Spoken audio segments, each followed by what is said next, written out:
牙龈萎缩真的能长回来吗？这听起来仿佛天方夜谭。多数人口中的牙肉一旦退缩，大家都以为是无法逆转的宿命。然而，一位知名牙医师却介入了一个简单的动作，可以刺激牙龈再生，让原本萎缩的牙肉慢慢长回来，连可怕的牙周病都被吓跑了。今天我们就来深入探讨这些问题。牙龈萎缩为什么会发生？传统上真的无法挽回吗？那一个动作又是如何扭转乾坤，帮助牙肉重生的呢？先来了解什么是牙龈萎缩。简单说，牙龈就像牙齿的保护衣，紧紧包覆着牙根。如果把牙齿比作树木，那牙龈就是覆盖树根的泥土。健康的牙龈应该粉红结实，紧贴在牙齿根部。可当牙龈往后退了，牙根就暴露出来，好比树根露出泥土表面，不仅难看，还很脆弱。您可能会发现刷牙时牙龈容易出血，或者吃冰冷热食时牙齿酸痛，那往往就是牙龈萎缩留下的警讯。牙根暴露后缺乏保护，一碰到外界刺激就会又酸又痛，而且牙龈退缩还会造成牙缝变大，食物容易卡住，长期下来牙齿甚至可能因支撑不足而变松动。难怪有人形容牙龈萎缩是牙齿的隐形杀手，不知不觉中削弱我们牙齿的根基。或许您可以现在就对着镜子做个检查，嘴巴微微张开，仔细观察牙龈与牙齿交界的那条线是否匀称平滑。健康的牙龈轮廓应该像紧绷的线般包覆牙颈部。如果您发现有些牙龈边缘看起来较薄，往下退缩，甚至牙根有部分裸露，那就表示牙龈真的在悄悄萎缩了。不妨翻出几年前的照片，比对笑起来牙龈露出的程度是否不同。也许您会惊讶地发现牙龈线已经没有记忆中那么高了。别小看这些变化，牙龈每天都在含时间与习惯拔河，一点点的退让累积起来，终将对牙齿健康产生深远影响。牙龈为什么会萎缩呢？许多人以为这只是年纪大的自然现象，但事实并非如此。年龄增长确实会让牙龈慢慢退缩一些，然而年轻人也可能出现严重的牙龈萎缩。常见原因主要有三大类。第一类是物理性的伤害，最典型的就是刷牙方式不当。许多人以为刷牙要又快又用力才干净，结果拿着硬毛牙刷横着猛刷，没想到这样却狠狠伤害了脆弱的牙龈。牙龈其实是柔软的活体组织，每天大力刷用力搓，就会在牙龈边缘造成微小伤口。身体虽然会修复伤口，但每次修复都无法100%复原，久而久之就像反复摩擦让布料磨破一样，牙龈组织一点点被磨损，终于开始节节后退。有一位年约30岁的患者，就因为年轻时刷牙太用力，导致牙龈在短短10年间大幅退缩。他每次刷牙都用硬毛刷左右用力刷动，总觉得非得刷到牙龈发麻，刷毛开花才干净。结果不到而立之年，他照镜子发现门牙的牙根都露出了一大截，笑起来牙床空空的。他赶紧求诊牙医，才知道自己是把牙龈刷坏了。幸运的是，经过牙周治疗和改变刷牙方式，并配合牙龈按摩等保养，他的牙龈状况慢慢改善，红肿消退，退缩的速度停止下来。这件事让他后悔不已，早知道就不逞强乱刷。当初若温柔对待牙龈，就不用承受现在的牙龈萎缩之苦。当您看到牙刷的刷毛常常被压到变形，那就表示您刷牙的力道可能太大了。所以不当刷牙是导致牙龈萎缩的一大帮凶。第二类是病理性的因素，也就是牙周病等感染所引起的牙龈萎缩。牙龈的健康离不开底下的牙槽骨支撑，如果长期牙周发炎，滋生的细菌毒素会破坏牙槽骨，就像地基被挖空，牙龈自然跟着塌陷退缩。这种因牙周病造成的萎缩通常伴随其他警讯，比如牙龈红肿、刷牙容易流血、口腔有异味，甚至牙齿开始动摇不稳。如果您的牙龈退缩同时还有这些症状，那80%就是牙周病在作怪。要知道，牙周病相当普遍。例如在台湾，35岁以上成人中有超过90%曾经有不同程度的牙周病变。美国的资料则显示，30岁以上的成年人将近一半有牙周方面的问题。也就是说，每2个成年人就可能有一个正在受牙周疾病的困扰。牙周病发展的可怕之处就在于，它通常不怎么痛，不像蛀牙会让人吃不下、睡不着。许多人就是因为不痛不痒，才拖到了牙龈大量退缩，牙齿开始动摇，才惊觉事态严重。常常等我们发现牙龈显著萎缩时，问题已经相当严重了。更值得警惕的是，牙周病的影响不仅局限在口腔，大批有害菌长期潜伏在牙龈发炎处，不但破坏牙床，还可能透过血液循环影响全身健康。研究发现，慢性牙周炎患者的心血管疾病风险显著升高，因为牙周细菌及其毒素可能进入血液，造成血管发炎、动脉硬化。同时，牙周病也被认为与糖尿病互为因果，糖尿病患者更易感染牙周病，而严重牙周炎又会使血糖更难控制。甚至近年有研究指出，牙周病与失智症可能有关联。长期牙龈发炎的人，罹患失智症的几率比牙龈健康者高出1到2成以上。这或许是因为口腔发炎引起的全身慢性发炎会影响脑部健康，或者因为缺牙使咀嚼减少，连带影响脑部血流供应。总之，口腔的健康和全身健康息息相关，千万别以为牙龈出血、萎缩只是小事，它可能正在默默拖垮您的整体健康。因此，守护牙龈不仅仅是为了牙齿，更是为了全身的长久福祉。事实上，您的口腔每天都在上演一场无形的战争。一边是由牙菌斑细菌组成的入侵菌，它们躲藏在牙缝和牙龈边缘，筑起牙石和生物膜的堡垒。所谓牙菌斑，就是这种细菌形成的无形软垢，久而久之会硬化成为牙结石。另一边则是您体内的免疫细胞、防御菌，随时准备消灭入侵者。当牙菌斑累积过多，防御菌就会发动攻势，引发牙龈发炎红肿来围剿细菌。然而，在这激烈的拉锯战中，我们自己的组织也难免殃及池鱼。持清长期的慢性发炎，就像持续的战火，会烧毁牙龈和牙槽骨这片领土。牙龈萎缩正是这场战争中领土一点点失守的结果。细菌越界攻城略地，我们的牙周骨和牙肉节节败退。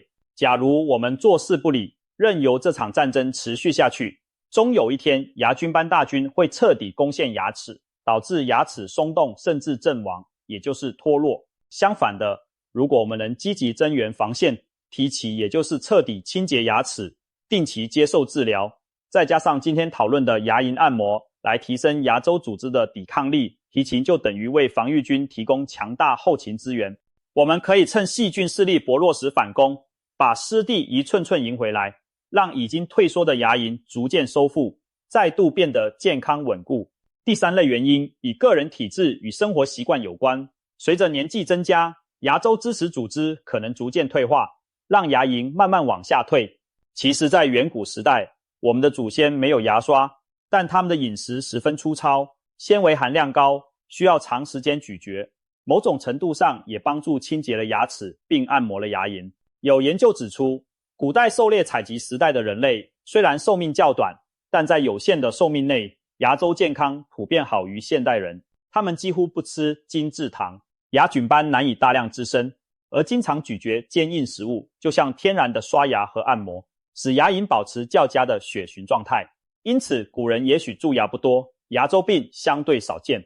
不过到了现代，精致软质的饮食让我们咀嚼的更少，含糖食物却唾手可得，给了细菌大好的繁殖条件，牙龈健康面临更严峻的挑战。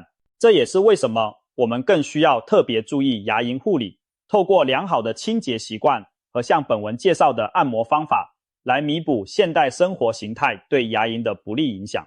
此外，不良习惯也扮演推手，例如长期吸烟的人，牙龈的血液循环会变差，组织修复能力下降，更容易发生牙周问题和牙龈萎缩。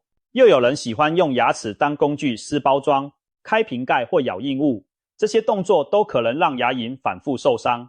甚至现代人爱吃过软的精致食物，缺乏充分咀嚼，牙龈和牙槽骨得不到适度的运动，反而可能退化得更快。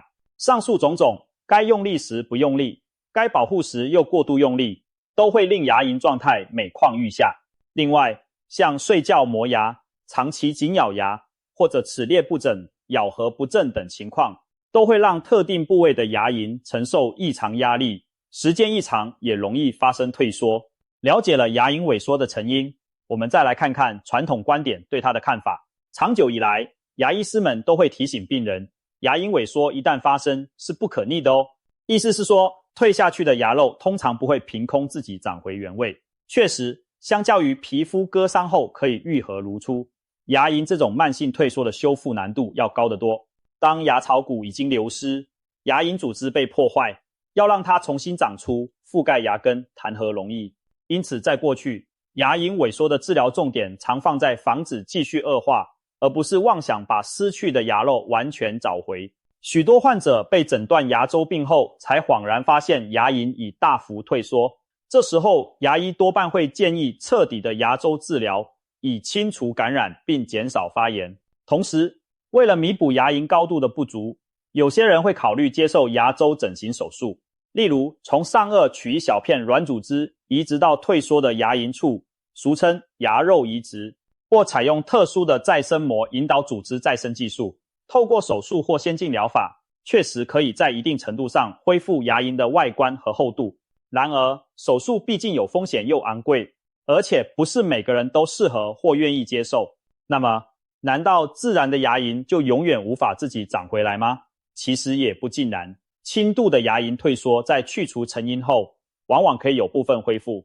例如，如果只是短期刷牙太用力造成牙肉损伤，一旦改正刷牙方式并给予牙龈休养机会，过一阵子牙肉可能会长回来一些，把牙根重新覆盖住。有些牙医师的经验指出，只要及早控制住牙周发炎，保持口腔清洁，牙龈组织有机会恢复到比较健康的状态。只是要完全恢复到年轻时原本的高度并不容易。换句话说，预防胜于治疗。一旦牙龈明显退缩，要让它完全复原很困难，但并非没有希望改善。这也引出了我们今天的重点。那位名医提到的一个动作，正是一种简单的方法来逆转萎缩的趋势，让牙龈朝着好的方向再生。这位牙科名医究竟透露了什么秘密呢？话不多说，我们先把答案告诉您。他教大家每天进行牙龈按摩。是的，只要用手指对牙龈做一个简单的按摩动作，就能有效促进牙龈的血液循环，为受伤退缩的牙肉带来养分和氧气，让它们有机会慢慢修复生长。这个方法专业上有人称为牙龈按摩提升术或牙龈按摩拉提法，听起来有点玄乎，但实际做法一点都不难。您可以选择在每天刷完牙之后进行，因为这时牙齿表面和牙龈周围都已清洁干净，避免按摩时把脏东西带进牙龈。我们来一步步说明。首先，洗干净双手，然后伸出一只食指，轻轻弯曲手指，让第一个指关节微微突出。有的人也直接用指腹按摩，不过牙医师建议用指节的硬度更好发力。接着将手指放到牙龈边缘的位置，以下排牙齿为例，您可以从牙齿与牙龈交界的地方开始，往上推按牙肉，也就是朝着牙龈生长的方向，轻轻将牙肉往牙根方向挤压按摩。每颗牙齿对应的牙肉都可以这样来回推，按3到5下。记住，动作一定要轻柔，力度就像帮淤青的地方按摩那样，千万别太用力，以免按得牙龈疼痛。上排牙齿则相反，要从上往下轻压按摩，方向是朝着牙根方位往下带。简单来说，就是顺着牙龈贴着牙面往牙根的方向推，仿佛要把退缩的牙龈轻轻拉回原位一般。您可以按照牙弓的顺序，一颗接一颗地按摩过去。外侧牙肉按完别忘了，内侧的牙龈也要照顾到。整个过程花不了太久时间，每次大约1-2分钟即可。为了达到更好的效果，有牙周专科医师建议一天至少按摩牙龈1次，最好早晚各做1次，每次花1-2分钟，耐心滋养牙肉。如果您觉得直接用手指在口中操作不方便，市面上也有专用的牙龈按摩器可以帮忙。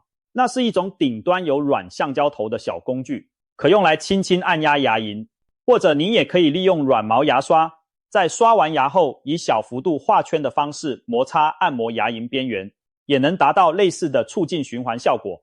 方法并非铁板一块，只要温柔不伤地刺激牙龈，让它充分享受这份按摩待遇，就能天天给牙肉加分。这个牙龈按摩的小动作有什么神奇之处呢？原来奥妙就在于促进牙龈的微循环。当我们用指腹或指节轻压牙龈时，相当于给牙龈做被动运动，能够刺激局部血液循环加速。我们的牙龈组织里布满微血管，透过温和按摩，血管会扩张，带来更多新鲜血液。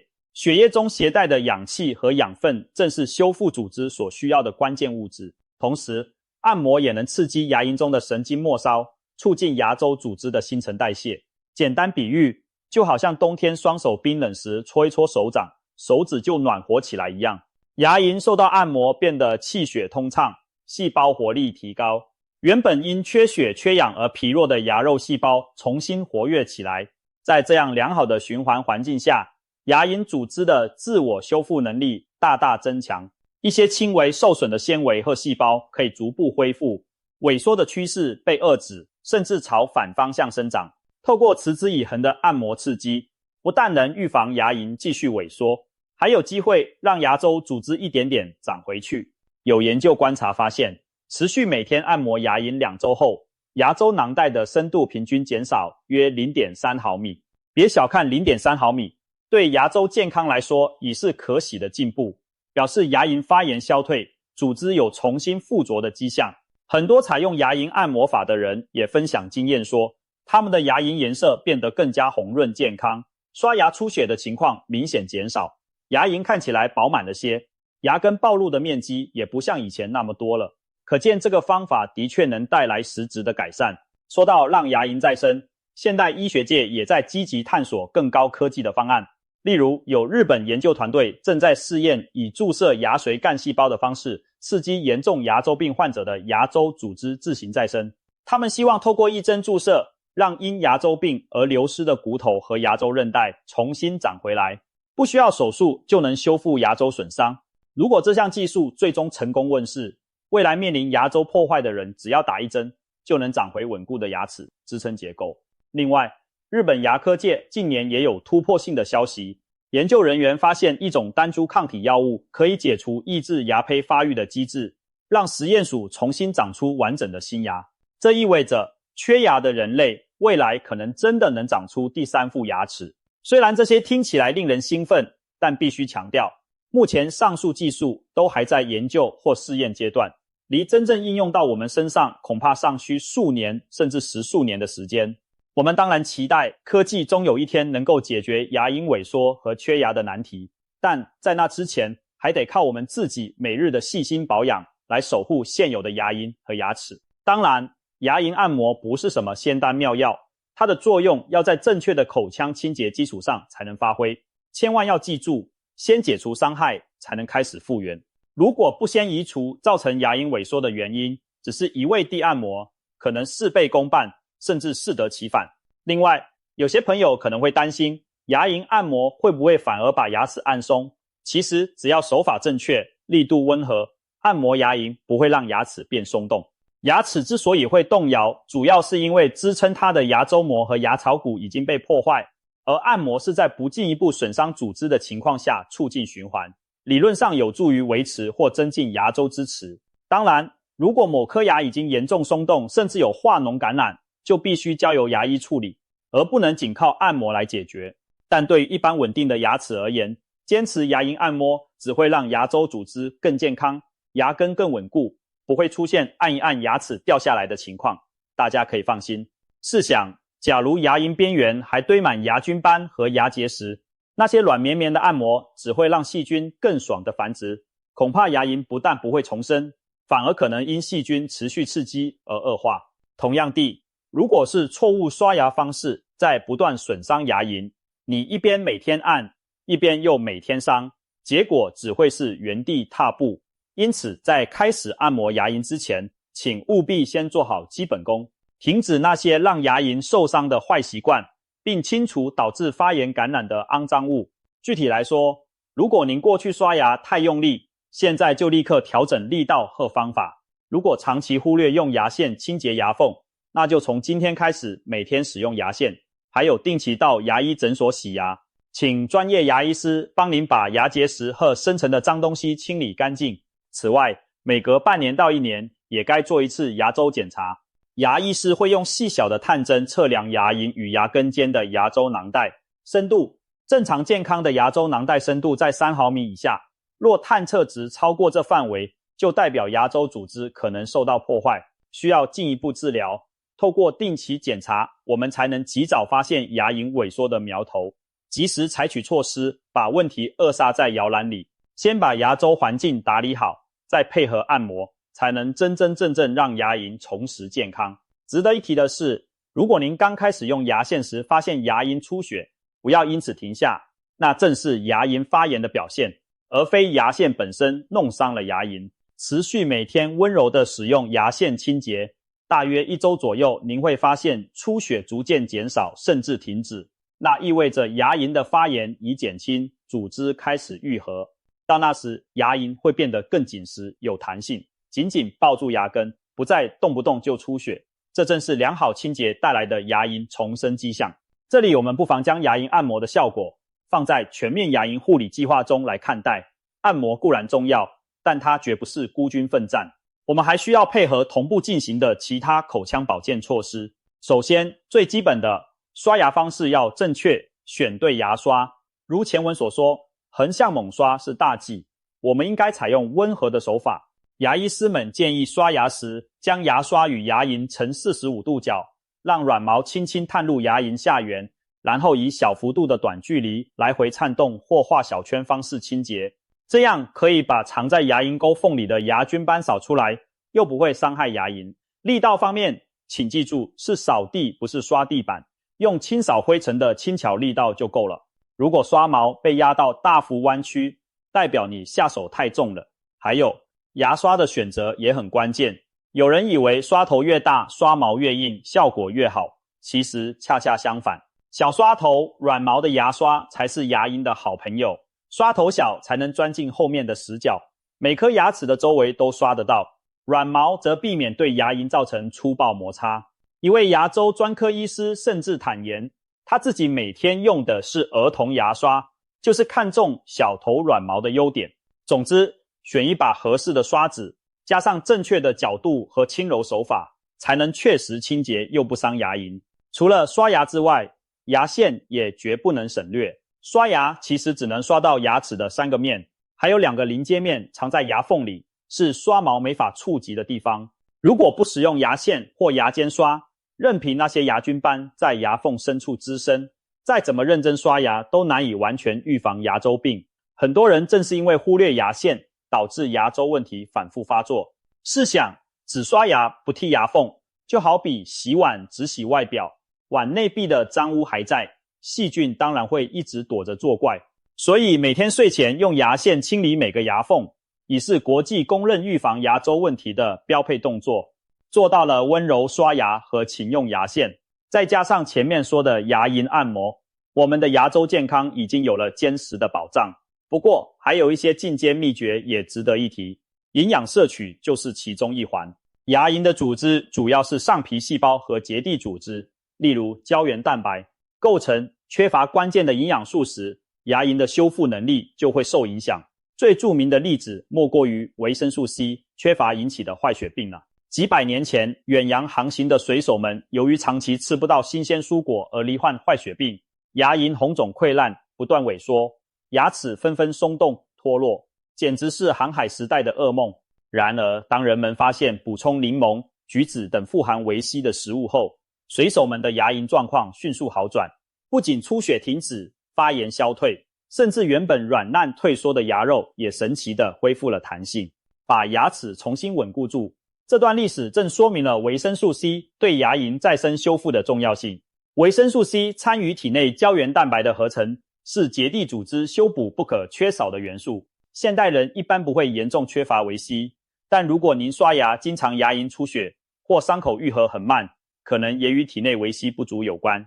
建议平日多摄取富含维他命 C 的水果，像奇异果、芭乐、柑橘类等，不仅对牙龈有益，对全身健康都有加分。但要注意，如果牙根已外露，不要让酸性的水果残渣长时间留在牙颈部，以免腐蚀牙齿。另外，维生素 A 有助牙龈表面的上皮组织健康，可从红萝卜、深绿色蔬菜中获取。钙质和维生素 D 则是牙槽骨的守护者，骨头强壮了，才能给牙龈一个稳定的支撑。可见，只要饮食均衡、营养充足，牙龈就更有底气去自我修复。除了营养，我们之前提到过，适度运动对牙龈也有好处。这里的运动不仅只用手按摩牙龈，也包含用牙齿正常的咀嚼东西。长期吃过软的食物，牙龈和牙槽骨缺少咬合刺激，反而可能退化得更快。因此，平日可以适当咀嚼富含纤维的食物，例如苹果、芹菜、胡萝卜等，多给牙齿和牙床一些运动量。当然，过度用力的行为还是要避免，像咬硬壳类坚果、啃冰块或者咬开瓶盖这种蛮劲，都可能让牙龈、牙齿受损。我们追求的是适度、均衡的刺激。有意思的是，古人很早就认识到了让牙齿、牙床运动的重要性。中医养生里有一个千古流传的小秘诀，叫叩齿。早在《黄帝内经》和道家气功中就提到漱津吞液、叩齿固齿的养生方法。所谓叩齿，就是闭上嘴巴，上下牙齿轻轻相碰，发出有节奏的咯咯声。据说每天早晨叩齿36下，可以强健牙齿和牙床。清朝的乾隆皇帝被称为长寿的十全老人，就热衷于叩齿术。相传他每日清晨叩齿300下，作为晨练的一部分。中医师们认为叩齿能够改善脸部和口腔的血液循环，刺激牙龈周围的神经与细胞，使牙床保持活力。现代医学看来，这其实和牙龈按摩有异曲同工之妙。温和的撞击和震动给予牙周组织适当刺激，增进局部血液流通和组织代谢，对牙龈的健康稳定确实有益。有位中医师分享过一则案例，一名40岁出头的患者，年轻时刷牙用力不当，导致牙龈萎缩了20多年。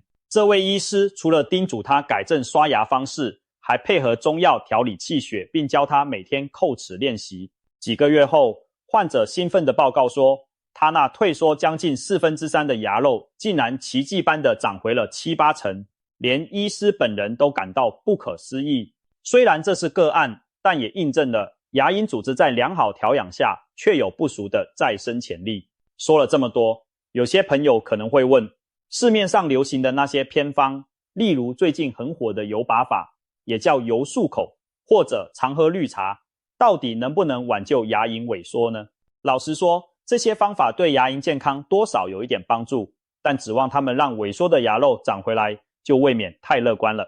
先谈油拔法，也就是用1大匙食用油含在口中，速冻15到20分钟，据称可以吸附口腔细菌，减少牙垢牙菌斑。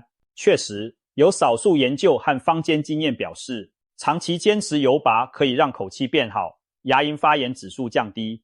但是牙周病真正的战场在牙龈下的深处，牙周囊袋里，那是连牙刷和洗牙器械都很难完全够到的地方。目前不论台湾还是国际的牙医学会，都没有把油拔法列入正式的口腔保健指南。专家普遍认为，油拔充其量算一种辅助措施。如果你已经做好了刷牙、牙线等基本清洁，它可以作为额外的保养，稍微降低口腔细菌总量。但如果平时清洁马马虎虎，寄希望于每天含油，恐怕效果有限，更可能延误正规治疗。所以千万不要本末倒置，忽略了该拿牙刷、牙线的位置。再说绿茶，绿茶富含儿茶素等抗氧化物，研究显示这些成分对牙周致病菌有抑制作用。也就是说，多喝不加糖的清茶，对预防牙龈发炎、牙周病确有一定益处。而且茶多酚还可能促进牙龈收敛，难怪有人把喝茶当成养牙龈的秘方。不过保健毕竟不同于治疗，喝茶只能算日常保健的小帮手。要是指望一杯茶把深处的牙周细菌杀个片甲不留，那是不现实的。同样的道理，像维他命 B 群、蜂胶漱口等各种传闻中的方法，都只能作为辅助。它们也许能改善口腔菌相，减轻炎症，但根本之道还是在于掌握前面提到的那些关键，有效清除污垢加适度促进循环。只要做到这2点，牙龈萎缩的情况多半能明显改善。反之，光靠单一偏方而忽略整体口腔卫生，效果就有限甚至落空。现在我们可以把整个思路整理一下了。牙龈萎缩并非不可改变的命运，关键在于找出原因并对症下药。大方向有2个，一是去除刺激因素，也就是解除那把架在牙龈上慢慢割肉的锯子，无论这把锯子是细菌感染还是错误刷牙习惯，都要先把它拿开。二是促进牙龈血液循环，给予牙龈自我修复的动力和原料。前者靠良好的清洁和治疗，后者则可以透过我们今天强调的牙龈按摩来达成。当破坏的力量停止，修复的力量启动，牙龈健康自然会朝好的方向发展。我们见过太多人因为忽视口腔清洁，牙龈年纪轻轻就退缩严重，也见过不少人改变习惯并配合按摩后，牙周状况起死回生，重现灿烂笑容。或许您的牙龈萎缩情况还不严重，那更要从现在开始预防，免得日后追悔莫及。即使您的牙龈已经退得让您忧心，不妨也试试文中建议的方法，搭配牙医的治疗意见，给牙肉一个重生的机会。最后要提醒的是，牙龈的保健与再生是一个渐进的过程，不会马上出现戏剧性的改变。不要指望按摩几次牙肉就神奇长出，新生的牙龈可不是充气球，一夕之间膨胀起来是不现实的，它更像慢慢愈合的伤口，需要时间和耐心。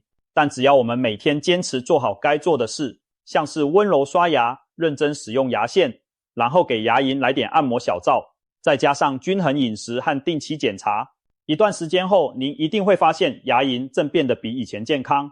或许原本暗沉易流血的牙肉恢复了粉嫩光泽，或许牙龈线看起来没再继续下降，甚至悄悄往回长了一点点。别小看这一点点，那是您努力的见证，也是牙齿长寿的希望。到那时，牙周病这个磨牙老妖也只能对您敬而远之了。我们每个人都可以成为自己牙龈的守护者，从现在开始，就给你的牙龈多一点关注吧，停止伤害它们，给予呵护滋养。也许再过些日子，你会惊喜的在镜子里看到那悄然复原的粉红牙肉正对你微笑呢。届时您会发现，牙龈健康带来的不只是少一份牙疼与困扰，还多了清新的口气、强健的牙口和自信的笑容。久违的酥脆苹果尽管大口咬下，再也不用担心牙龈会疼。事实上，许多长寿老人往往拥有一口健康的好牙，而他们都有一个共同点，年轻时就养成了良好的刷牙习惯，晚年仍坚持使用牙线并按摩牙龈保养牙床。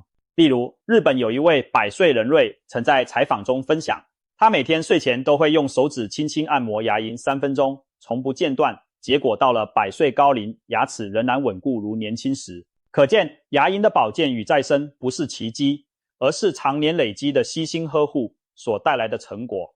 让我们每天用几分钟的牙龈按摩，加上良好的口腔习惯，让牙周病被吓得落荒而逃，迎接健康紧实的牙龈重生。